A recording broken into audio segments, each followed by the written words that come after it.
오늘 본문의 말씀으로 마태복음 강의 54번째 말씀 성령을 회방하지 맙시다 라는 제목으로 말씀의 은혜를 함께 나누겠습니다.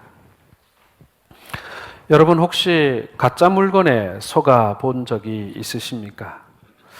가끔 길에서 파는 물건들이나 요즘에는 좀 없어졌습니다마는 버스나 지하철에서 예전에는 물건을 많이 팔지 않았습니까? 그런 파는 물건들을 보면 품질은 뭐 형편없다 할지라도 때로는 그래도 저 사람들은 정직하지 않나라는 생각을 하게 됩니다. 너무 가짜인 것을 정직하게 나타내니까 가짜인 줄 알고 집에 가서 쓰다가 고장나거나 망가지거나 하면 그렇게 크게 기분이 상하지는 않습니다. 왜냐하면 그 정도 가격을 주고 샀고 또 그 정도 품질인 줄 알고 샀으니까 아이고 뭐 길에서 산 게 좀 그렇지 뭐 이 정도로 넘어갈 수 있는 것입니다. 자, 그런데 말입니다, 여러분. 진짜인 줄 알고 샀는데 가짜이면 어떻습니까? 그때는 정말 심각한 충격을 받습니다. 그리고 또 재산상으로 금전적으로 큰 피해를 입기도 하지 않습니까? 제가 작년에 태국을 방문하게 됐는데요. 한 시장을 제가 가게 됐습니다. 마트가 아니라 이제 길거리에 이제 형성되어 있는 시장을 갔는데 한 가게에서 그 애플의 제품을 팔고 있는 거예요. 이어폰, 아이폰, 아이팟 그리고 또 그 노트북까지 아이폰의 그 애플의 모든 제품들을 다 팔고 있는데 포장도 잘 돼 있고 비닐도 다 씌워져 있고 말이죠.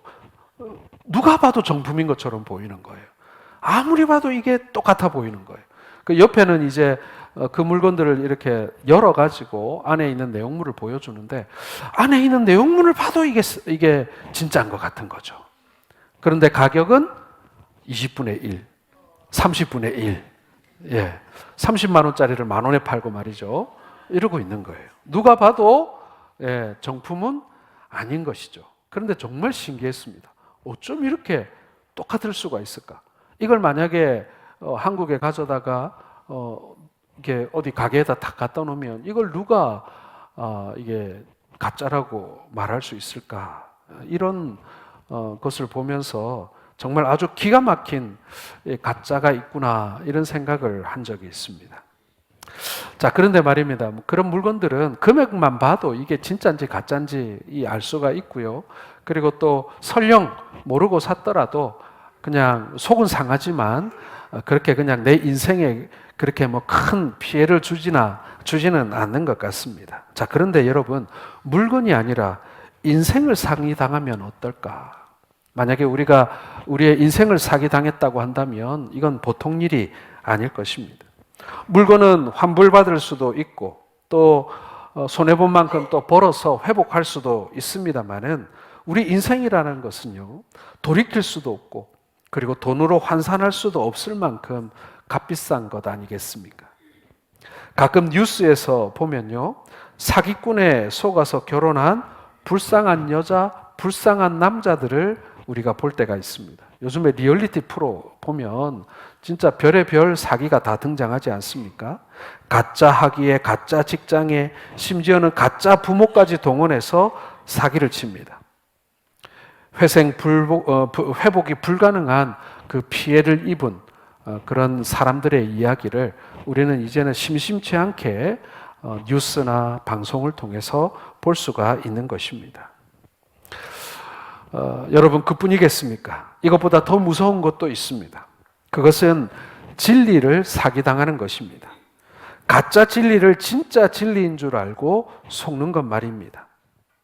자신의 영혼이 상해당하는 것이고 생명을 도둑질 당하기도 합니다. 이단의 인생과 재산 그리고 심지어는 가족까지 탕진해버리고 잃어버리는 사람들의 이야기는 이제는 특별한 이야기도 아닙니다. 진리를 가짜와 진짜로 구분하는 것 정말 어려운 일이 아닐 수가 없습니다. 왜냐하면 가짜가 오히려 더 그럴듯하고 힘이 있어 보이기 때문에 그렇습니다. 이단이 정통교회보다 더 큰 소리를 칩니다. 그래서 우리를 혼란스럽게 해요. 아니, 가짜 같으면 사람들이 모이지 말아야 되는데 왜 저렇게 사람들이 많이 모이는지, 왜 저렇게 저들은 세력을 계속 얻는지, 왜 저렇게 건물은 크게 짓는 것인지, 교회마다 어려움을 겪으면 그걸 사가는 것은 꼭 이단 교회고 말이죠. TV 광고도 얼마나 많이 내는지, 이 이단들이 득세하는 것을 보면 우리가 혼란스럽기도 하고 속이 상하기도 한 것입니다. 여러분, 이 세상에 얼마나 가짜가 많은지 모릅니다. 그런데 그 가짜들은요, 절대로 가짜라고 스스로 말하지 않아요. 가짜를 진짜인 양 속이는 세상이고 사람들이고 그런 존재들이라는 얘기입니다. 여러분, 오늘 우리 설교의 제목이 성령을 회방하지 맙시다입니다. 성령을 회방한다는 것은 무엇인가? 첫째가 바로 그것입니다. 가짜를 진짜인 양 속이는 것, 그것이 성령을 회방하는 일인 것입니다. 오늘 본문을 보면 예수님께서 귀신 들려 심한 장애를 가진 사람을 치유하시는 내용이 나옵니다. 이건요, 요술이나 마술이 아닙니다. 진정한 하나님의 능력인 것이죠. 오늘 본문을 보면 무리가 다 놀랐다라고 기록하고 있지 않습니까? 그런데 그때 유대 지도자들이 예수님의 능력을 가짜라고 비난하기 시작합니다. 예수님이 귀신의 왕 바알세불의 힘을 힘입어 귀신을 쫓아낸다라는 말인 것입니다. 자, 22절에 보면요, 귀신 들려 눈 멀고 말 못하는 사람들이 데리고 나옵니다. 귀신이 이 사람을 지배해 버렸기 때문에 사람의 신체의 가장 중요한 기능인 보고 말하는 능력이 상실되어져 버린 것입니다. 여러분, 어떻게 보면요, 먹는 기능만 남겨놓은 지금 짐승 같은 상태에 빠져 있는 것입니다. 그러니 귀신이 얼마나 가지고 놀고 마음대로 하기 좋았겠습니까? 여러분, 병은 의사가 고치죠. 그러나 병의 원인이 귀신이라면, 악령이라면 쉬운 일이 아닌 것입니다. 영적인 공격을 받은 것이라면 영적인 대응이 필요하지 않겠습니까? 아마도 많은 의사와 제사장과 종교인들이 이 사람을 치료하려 했다가 실패했을 것입니다. 그리고 마지막 희망을 가지고 예수님께 찾아온 것입니다. 그런데 예수님은 너무나도 간단히 이 사람을 고쳐주시죠. 이 사람을 지배하고 있던 악한 영이 떠난 것입니다. 다시 보게 되고 다시 말하게 되고 이성을 찾게 된 것입니다. 사람들은 경악할 수밖에 없었습니다. 그리고 하나님의 영광이 임한 것을 그들은 보게 된 것입니다. 여러분, 우리는 오늘 이 예수님의 이 병고침의 이 사역을 보면서요, 우리는 귀신이 떠나갔다, 병이 나았다라는 것에 방점을 두고 거기에 더 관심이 많습니다. 자, 그런데 내가 오랜 병을 앓고 있거나 혹은 내가 어떤 정신적인 어려움을 겪고 있다면 오늘 이 사실이 더욱더 나에게 크게 다가올 수밖에 없습니다. 귀신이 떠났다, 병이 나았다. 그것이 우리에게 큰 감동을 주기도 하고 도전을 주기도 합니다. 자, 그런데 여러분, 오늘 예수님의 목적이 과연 귀신을 쫓고 병을 낫게 하는 데에만 있었을까요? 그것이 가장 큰 목적이셨을까요? 물론 예수님께서는 이렇게 고통 가운데 있는 사람들을 불쌍히 여기셨습니다. 긍휼히 여기셨어요. 그래서 그들을 사랑하사 그들의 어려움과 질병을 고쳐주신 것입니다. 자, 그러나 오늘 예수님이 이렇게 병을 고쳐주시고 귀신을 쫓아주신 가장 주된 목적은 따로 있었습니다. 그건 뭐냐면요, 사람들이 하나님의 능력을 봄으로 인해서 예수님을 더 잘 이해할 수 있게 되는 것. 여러분, 그것이 오늘 예수님이 사람들에게 이렇게 병을 고쳐주시고 긍휼을 베푸시는 이유였다라는 것입니다. 가장 큰 목적이었다는 거예요. 예수님을 좀 더 잘 알았으면, 나를 좀 더 잘 알아주었으면, 내가 누구인지, 내가 어떤 존재인지, 내가 이들 가운데, 당신들 가운데 왜 왔는지를 사람들이 알아야 살거든요.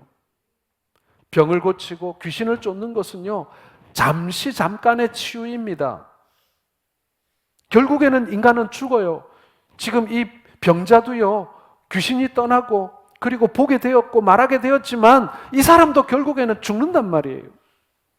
죄의 문제를 해결하지 아니하고서는 그 사망의 덫으로부터 벗어날 길이 없다는 것입니다.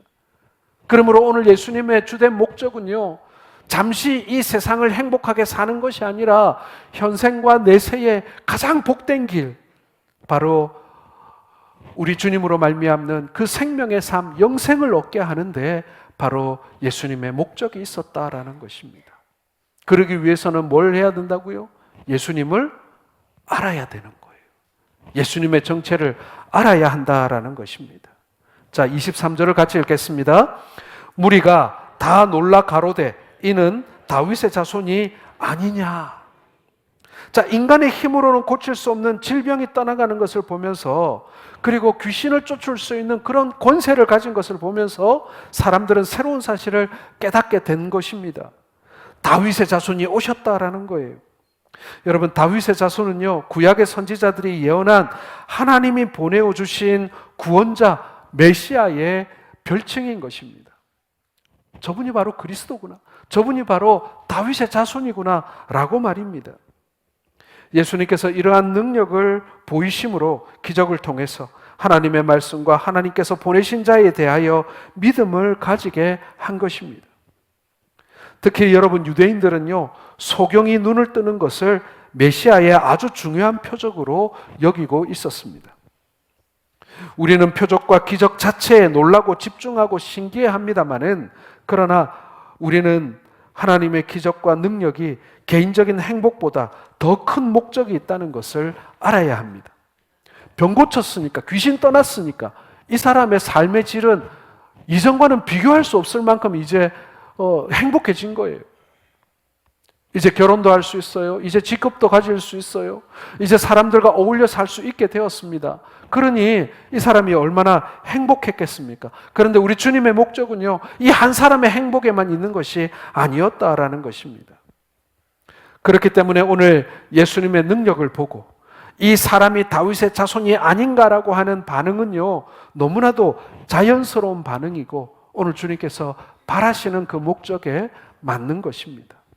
그러므로 여러분, 우리가 기적을 체험하는 것보다 하나님의 말씀을 깨닫고 우리 주님을 지금보다 좀 더 알게 되는 것, 더 친근하게 되는 것, 내가 그 안에 거하게 된 것을 여러분 더 큰 복 받은 것임을 믿으시길 바랍니다.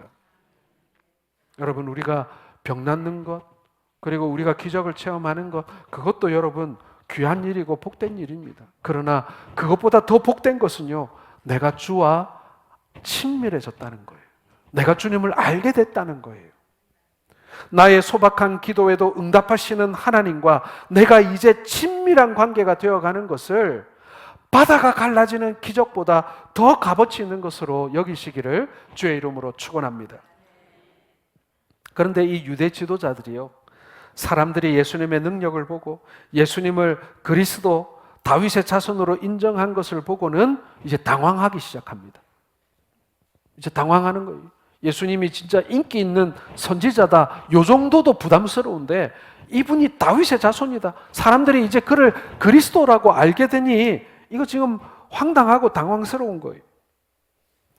그들의 가르침이 예수님으로 말미암아 거짓인 것이, 가짜인 것이 드러나기 시작했기 때문입니다. 지금까지 가짜 물건으로 사람들을 속이고 꽤나 괜찮은 돈벌이를 해왔는데 말입니다. 그러나 진짜가 나타나는 바람에 이제 모든 것이 들통나고 만 것입니다. 지금까지 바리새인들과 유대 지도자들이 백성들을 그 율법으로 올가매고 진짜인 양 진리인 양 가르쳤던, 그래서 자신들의 어떤 그 사회적 지위를 유지하고 경제적 이득을 취했던 그 모든 것들이 이제 예수님께 가짜라는 것이 들통나고 만 것입니다. 그러니 이제 유대 지도자들은요, 항복을 해야 함에도 불구하고 이제 예수님의 능력이 도리어 가짜라고 공격하기 시작하는 것입니다. 가짜가 진짜를 만나니 그 진짜가 가짜라고 소리를 높이기 시작한 것입니다. 자, 24절을 같이 읽겠습니다. 시작. 바리새인들은 듣고 이르되 이가 귀신의 왕 바알세부를 힘입지 않고는 귀신을 쫓아내지 못하느니라. 자, 이 바알세부는요, 창세기 열왕기하 1장 2절에 나오는 바알세부를 말하는 것입니다. 아합의 아들이었던 아하시아가 난간에서 떨어져서 병들었는데 이때 내가 살 수 있는지 없는지를 점을 쳐보기를 원합니다. 그래서 블레셋의 도시 중에 하나였던 에글론에 자기를 대신해서 사신을 보냅니다. 그곳에 뭐가 있냐면요, 바알세붑 우상이 있었던 거예요. 그 바알세붑 우상에게 내가 살겠는가를 물어보기 위해서 사신을 보낸 것입니다. 자, 그때 엘리야 선지자가 이 사신들을 막아서고는 이렇게 말합니다. 이스라엘에 신이 없어서 블레셋의 우상에게 묻느냐라고 책망하면서 이제 네가 다시는 침상에서 내려오지 못하고 죽을 것이라고 이 아시아에 대하여 예언하게 되는 것입니다. 여러분, 블레셋 사람들은요, 이 바알세붑이 병을 고쳐준다고 믿었습니다. 바알세붑은요, 파리신이에요. 파리신. 이 쥐나 파리, 모기, 이런 짐승들이, 곤충들이 그 병을 옮기지 않습니까? 이런 병을 옮기는 귀신을 믿고 잘해주면 도리어 병을 고쳐준다라고 그때 사람들이 믿었던 거예요. 여러분, 우리나라 샤머니즘에 이런 게 있습니다. 그렇죠? 바리새인들은 예수님의 진짜 능력이 가짜이고 아주 지저분한 이 파리의 신인 바알세붑에게 부탁해서 병을 고친다라고 비난했던 것입니다. 누명을 씌우는 거죠. 거짓말을 하는 것이죠. 여러분, 우리 같으면 가만히 못 있죠. 얼마나 속이 상하고 속이 뒤집어지고 화가 나겠습니까? 저주를 하든지 막 욕을 하든지 해야 하지 않겠습니까? 그러나 예수님께서는 당신이 세상에 오신 목적을 잊지 않으셨습니다. 악한 자를 저주하고 정의를 세우기 위해 오신 것이 아니었습니다. 만약 예수님께서 정의만을 세우기 위하여 오셨다면요, 이 세상에 계시는 동안 진짜 가실 때까지 맨날 재판만 하지 않았겠습니까? 혹은 전쟁만 하지 않으셨겠어요? 이 악한 사람들 뿌리를 뽑고 정의를 세워야 되기 위해서는 전쟁하고 재판하고 전쟁하고 재판하고 뭐 그렇게 했을 것입니다. 예수님은요, 악한 자와 멱살 잡고 싸우기 위해서 오신 것이 아니었다라는 것입니다. 예수님의 목적은요, 어떻게 하든지 제자들과 또한 믿는 자들에게 확신을 주고자 하셨던 것입니다. 그래서 예수님께서는 바리새인들의 주장이 틀렸다라는 사실만을 증명하셨습니다. 자, 25절과 26절 같이 읽겠습니다. 예수께서 그들의 생각을 아시고 이르시되 스스로 분쟁하는 나라마다 황폐하여질 것이요 스스로 분쟁하는 동네나 집마다 서지 못하리라. 만일 사단이 사단을 쫓아내면 스스로 분쟁하는 것이니 그리하고야 어떻게 그의 나라가 서겠는가. 여러분, 마귀는요 절대로 사람을 이롭게 하지 않습니다.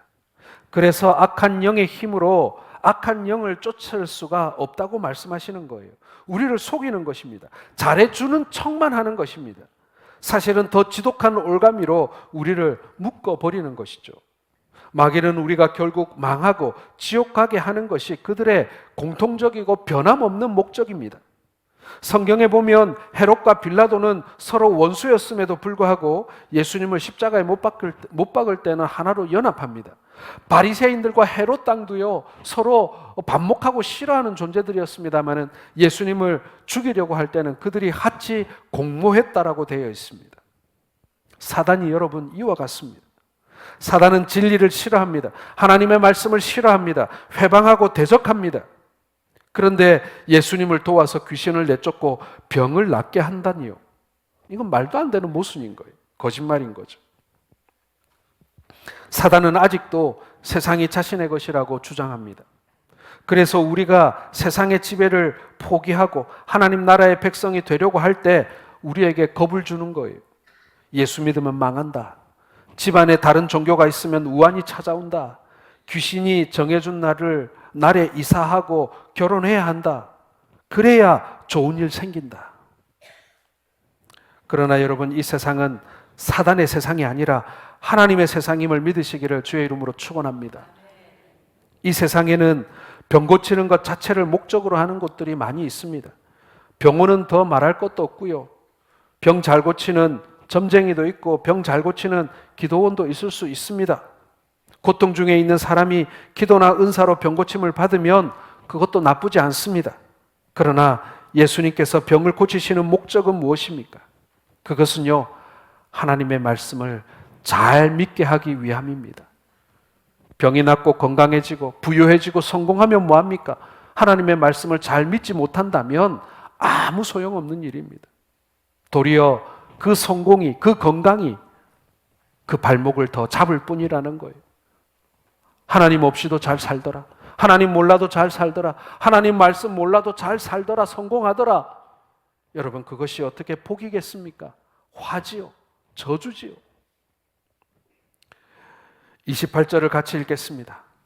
그러나 내가 하나님의 성령을 힘입어 귀신을 쫓아내는 것이면 하나님의 나라가 이미 너희에게 임하였느니라.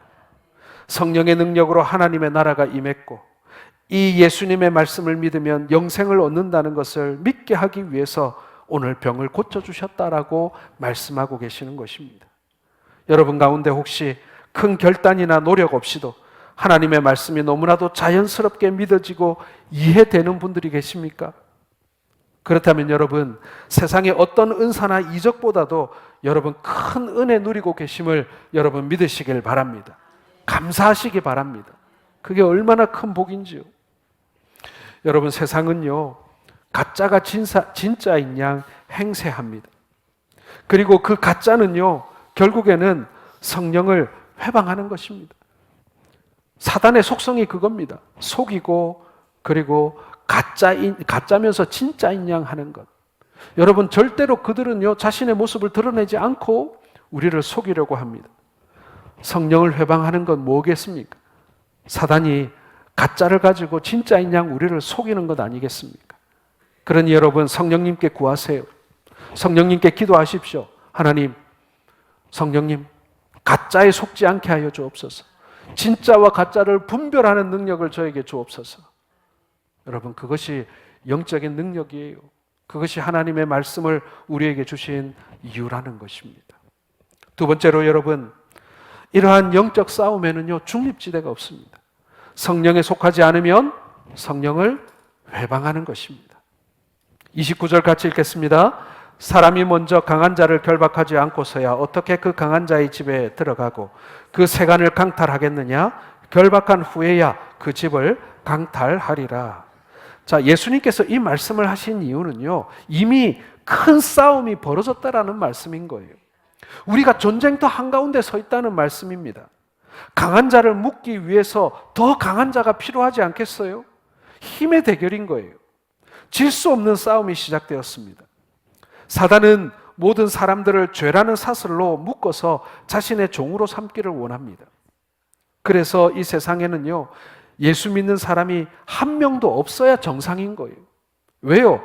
세상은 이 사단이 지금 강한 능력으로 지금 침탈하고 있기 때문에요. 그런데 놀랍게도 그렇게 핍박하고 감옥에 가두고 죽여도 하나님을 믿는 사람들은 계속 생겨나는 거예요. 가두고 죽이고 가두고 죽여도 계속 생겨나는 것입니다. 예수 믿는 사람들이 계속 나와요. 하물며 더 많아져요. 예수님을 죽이면 인간들은 영원히 자신의 종으로 만들 수 있으리라고 사단은 생각했습니다. 그런데 그게 안 되는 거예요. 그 이유가 뭐겠습니까, 여러분? 사단이 만들어 놓은 죄의 감옥을 뚫고 하나님의 은혜가 그 속까지 파고 들어가서 이 죄의 사슬을 끊고 사람들을 빼앗아가기 때문에 그런 거예요. 주의 복음이요 그 사단의 그 만들어 놓은 그 두꺼운 감옥을 뚫고 들어가고 사람을 절대로 스스로의 힘으로 빠져나가지 못하도록 얽어맨 그 사슬을 다 끊어버린다는 얘기예요. 예수님께서 이 세상에 오신 것은요 바로 죄의 감옥에 갇힌 자들을 탈출시키기 위함이었다라는 것입니다. 예수님이 죽으심으로 하나님께서는 인간들의 죄를 용서해 버리셨습니다. 사단의 모든 결박을 풀어버리신 거예요. 그리고 사단의 세력은 불법의 세력이 되고 누구든지 예수의 이름을 부르는 자들은 죄의 사슬이 풀리고 구원을 얻게 해주신 것입니다. 예수님께서는 오늘 강한 자의 결박을 푸시는 더 강한 자라고 자신을 말씀하고 계시는 것입니다. 여러분, 과거에도 그랬지만 요즘에도 북한 주민들이 많이 탈북해서 우리나라로 들어오고 있습니다. 몇 년 전에 여러분 뉴스 기억하시죠? 해외에 있는 북한 식당 종업원들이 그 단체로 통째로 집단으로 탈출해서 우리나라로 오게 된 이야기들을 여러분 아실 겁니다. 그 사람들 중에 한 사람이 간증하는 것을 제가 들어봤는데요. 인천공항에 입국하는 순간 지금까지 억누르고 있던 모든 압박으로부터 벗어났는데도 불구하고 이 실감이 잘 안 나더라는 것입니다. 그런데 제일 먼저 내가 이제 북한을 벗어나서 이제 이 자유 대한민국에 내가 이제 살게 되었다라는 것을 느끼게 된 게 언제냐면 한국 여권을 들고 중국에 있는 식구들을 만나고 자신이 탈북한 식당을 찾아갔을 때라고 얘기하는 것을 들은 적이 있습니다. 만약에 여러분 이 종업원이 아직도 중국에서 숨어 다니거나 도망 다니는 사람이었다면 감히 어떻게 그 식당을 다시 찾아갈 수가 있겠습니까? 그렇죠? 그런데 주민등록증이 나오고 대한민국 여권을 받아가지고 중국에 가니 공안도 안 무섭고 북한 사람들도 안 무섭고 그리고 전에 다니던 식당에 가도 당당하게 거기서 음식을 시켜 먹을 수가 있었다라는 얘기를 들은 적이 있습니다. 그때 비로소 내가 이제 북한 정권의 포갑으로부터 벗어났구나라는 것을 실감하게 된다고 합니다. 사랑하는 성도 여러분, 오늘 30절 말씀 같이 읽어보겠습니다. 나와 함께 아니하는 자는 나를 반대하는 자요 나와 함께 모으지 아니하는 자는 해치는 자니라. 여러분, 신앙에는 중립지대가 없습니다. 북한 주민도 되고 남한 주민도 되는 방법은 없습니다. 예수를 믿든지 마귀에 속하든지 둘 중에 하나뿐입니다. 예수님께도 속하지 않고 마귀에게도 속하지 않는 그런 중립지대는 존재하지 않습니다. 구원받은 사람은 확실히 예수님께 속해야 하고 예수님 앞에 모여야 하는 것입니다. 여러분, 세상과 주님 사이에서 양다리 걸치지 마시기 바랍니다. 양다리는 존재하지 않습니다. 마음을 정하고 결단하시기 바랍니다. 하나님 중심으로 사시겠다고, 성경 말씀 중심으로, 그리고 하나님의 교회 중심으로 사시겠다고 여러분 결단하시기 바랍니다. 만약 아직 그 결단을 하고 있지 못하시다면 여러분은 성령의 자리가 아닌 성령의 회방하는 자리에 지금 앉아 계시다라는 것을 기억해야 한다라는 것입니다. 사랑하는 성도 여러분, 이 영적 싸움에서 이기는 자리에 서시는 우리 성도들 되시기를 주의 이름으로 축원합니다. 마지막으로 여러분, 우리는 성령의 힘으로 살아야 합니다. 32절 같이 읽겠습니다. 누구든지 말로 인자를 거역하면, 말로 성령을 거역하면 이 세상과 오는 세상에서도 사하심을 얻지 못하리라. 여러분, 우리가 성령의 일과 사단의 속임수를 구분하는 데 있어서 가장 큰 어려움은 뭐냐면요, 이 사단이라는 것이 그 존재 자체를 잘 숨긴다는 것입니다. 사단은 자신의 일을 벌려놓고는 자신은 존재하지 않는 것처럼 숨어 있습니다. 그래서 문화와 가치관과 학문과 사람들의 감정과 욕망 속에 자신의 정체를 드러내지 않고 정말 교묘하게 숨어 있다라는 거예요. 그게 여러분, 우리가 구분하는데 어려움을 겪는 것입니다. 가장 대표적인 가치관이 뭐냐면요, 자신에게 솔직해야 한다라는 말입니다. 여러분, 분명 나쁜 말은 아닌 것 같죠, 그렇죠? 자신에게 솔직해라. 자기 자신을 속이면 안 된다. 분명 이것은 우리가 양심에 대한 호소를 얘기할 때 이 말을 많이 씁니다만은, 그러나 다른 의미로도 많이 사용되어집니다. 누가 들어도 사단의 꾀임이라고는 이해할 수 없는 그런 말입니다. 저도 자주 쓰는 말인 것 같아요. 그러나 이 말 속에는요, 자신의 감정과 욕망이 원하고 마음이 움직이면 그대로 해라. 그것이 내 자신이고 그리고 내 자신에게 정직한 것이다. 여러분, 이렇게 감정과 욕망의 울타리를 허물어뜨리는데도 이 말이 사용된다는 거예요. 아내보다 남편보다 더 좋아하는 사람이 생기면 그것도 사랑이니까 그 감정을 숭고한 것이다라고 말하는 거예요. 아름답다는 것입니다. 그리고 그것에 정직한 것이 인간다운 것이고 행복한 인생이다라고 말하는 거예요. 가정이라고 하는 가치는, 부부의 정절이라고 하는 그런 가치라는 것은 도덕책에나 있는 것이고 인간들이 만들어 놓은 도덕의 굴레다, 이렇게 말하는 거예요. 얼마나 많은 영화와 드라마가 사랑을 그렇게 정의하고 있는지 모릅니다. 잘생긴 배우들이, 예쁜 배우들이 나와서 아름다운 음악과 배경 속에서 연기를 하면요, 불륜도 사랑이 되는 거예요.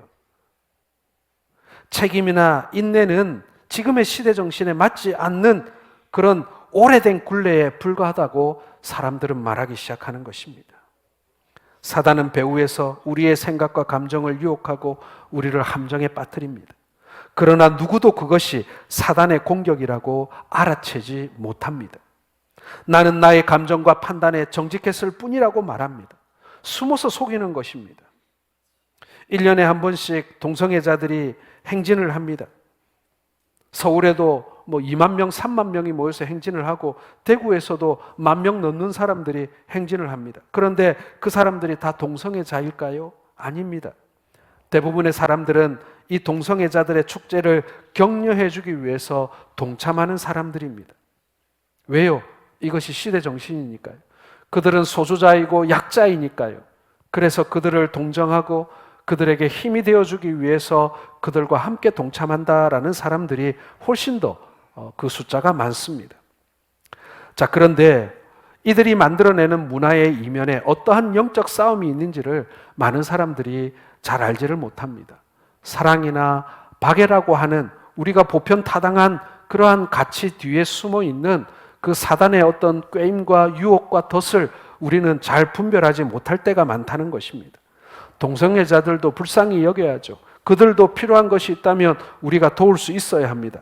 그러나 그들의 문화와는 분명히 분별해야 하는 것입니다. 혹은 막아야 하는 것입니다. 그들은 우리의 도움을 원하지 않습니다. 그리고 그 문화를 받아들이라고 우리에게 요구해야 합니다. 요구하기도 합니다. 여러분, 우리는 어떻게 그것을 대응해야 할까요? 여러분, 성령의 힘으로 사시기 바랍니다. 그렇지 않으면 분별하고 진리를 붙들 힘을 우리는 잃어버립니다. 많은 이들이 지식과 과학을 가지고 인간의 숭고한 권리를 가지고 성경의 진리를 파괴하기도 한다라는 사실을 우리는 알아야 합니다. 인간답기 위해서 하나님과 거리를 두어야 한다라고 그들은 말하기도 합니다. 사단의 존재와 하나님의 존재를 망각한 사회, 영적인 존재를 모두 부정하고 오직 눈에 보이는 설명 가능한 존재만을 믿는 사회는 결코 이 땅 가운데 천국을 만들 수가 없다라는 것입니다. 많은 선진국들이 그 길로 갔지만 도리어 비인격적인 사회가 되어가고 있습니다. 동성애에 대한 반대 의견을 법률로 금지한 국가들이 더 살기 좋은 세상이 된 것이 아니라 가정 파괴와 마약과 질병으로 인한 엄청난 사회적 비용을 지금 감당하고 있다라는 거예요. 동성애를 금하는 법률은 만들 수 없을 것입니다. 우리가 아무리 고함을 치고 외치고 거리를 나서도요, 결국에는 그러한 법률은 우리나라에서 못 만들 겁니다. 그러나 동성애와는 다른 우리가 믿고 있는 하나님의 창조하신 성과 가정의 가치를 말할 수 있는 자유는 우리가 지켜야 하지 않겠습니까? 그래야만 이 사회가 균형을 가지게 되고 그래도 하나님의 그 진리의 가치가 드러나지 않겠습니까? 사랑하는 성도 여러분, 영적인 사고를 하시기를 바랍니다. 눈에 보이는 것만으로 판단하지 마십시오. 성령의 도우심과 판단을 매 순간마다 구하실 수 있기를 바랍니다. 우리에게 있는 많은 문제에 대해서 무조건 공격하고 무시하기보다는 성령께서 뭐라고 말씀하시는지를 들어보고 나서 반대도 하고 찬성도 하시기를 바랍니다. 그것이 여러분 그리스도인의 방법인 것입니다. 오늘 성령께서는 우리에게 성령의 힘으로 살라고 말씀하십니다. 세상은 가짜와 진짜가 막 섞여 있어가지고요, 정말 구별하기 너무 어려워요. 사단은요, 자신의 모습은 드러내지 않고 온갖 좋은 것 뒤에 숨어서 우리를 속이려고 합니다. 그래서 아무리 좋은 것이라도 우리는 성령의 능력으로 말미암아 분별할 수 있는 영적 안목을 가져야 하는 거예요.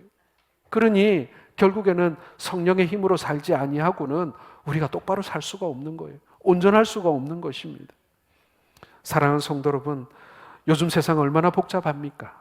이 복잡한 세상 속에서 흔들리지 아니하고 미혹되지 아니하고 그리고 어느 한 곳에 치우치지 않는 하나님의 이 균형 잡힌 말씀, 이 생명의 말씀을 온전히 붙들고 살아가시는 우리 모든 성도들 되시기를 주님의 이름으로 축원합니다.